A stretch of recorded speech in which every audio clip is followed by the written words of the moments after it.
welcome to the eFresh.com Dairy News. My name is Kim and these are this week's headlines. Fonterra unhappy with milk ruling. 700 million jump in farm debts.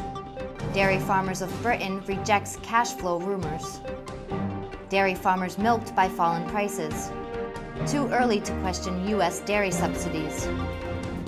Dairy giant Fonterra may appeal against a regulatory decision that forces it to supply millions of liters of milk to the smaller rivals.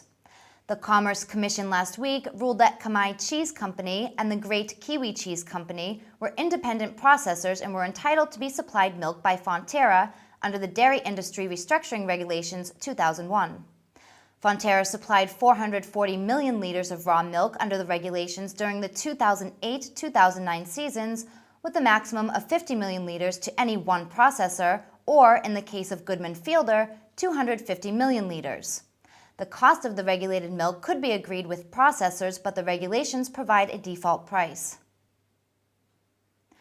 Farm borrowings in Ireland soared by more than 700 million euros in 2008, the annual review and outlook for agriculture has revealed.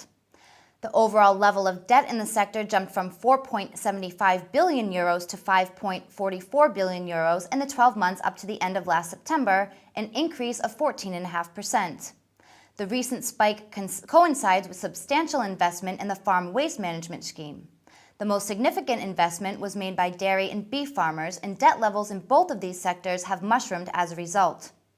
Meanwhile, Irish support for any renewed drive to conclude a WTO agreement will be subject to the final package delivering real benefits to Ireland and must not sacrifice the agricultural sector. Dairy Farmers of Britain has vehemently denied speculation it's in trouble.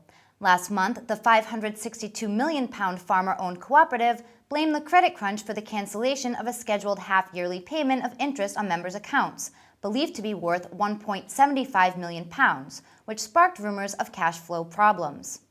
DFB was hampered by having less modern facilities than many of its rivals, making it harder for the company to compete effectively, a source close to the company said. In spite of that, the farmer-owned business model gave DFB protection to ride out the storm, the source said.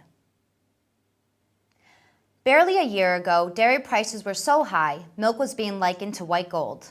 But the market has since turned sour, with the global financial crisis slashing international dairy prices. Australian farms are suffering in the fall in milk price, coupled with low irrigation allocations across the Murray Basin, and are causing turmoil. The financial impact has been severe as many farmers have found themselves locked into production systems with limited cost flexibility. The prices paid to dairy farmers vary. Farmers who supply local markets on contract have not yet had price falls, while others report a milk check for April this year that was 65% of their April 2008 check. A dairy storm has erupted over a recent public breakfast in Moama, Australia.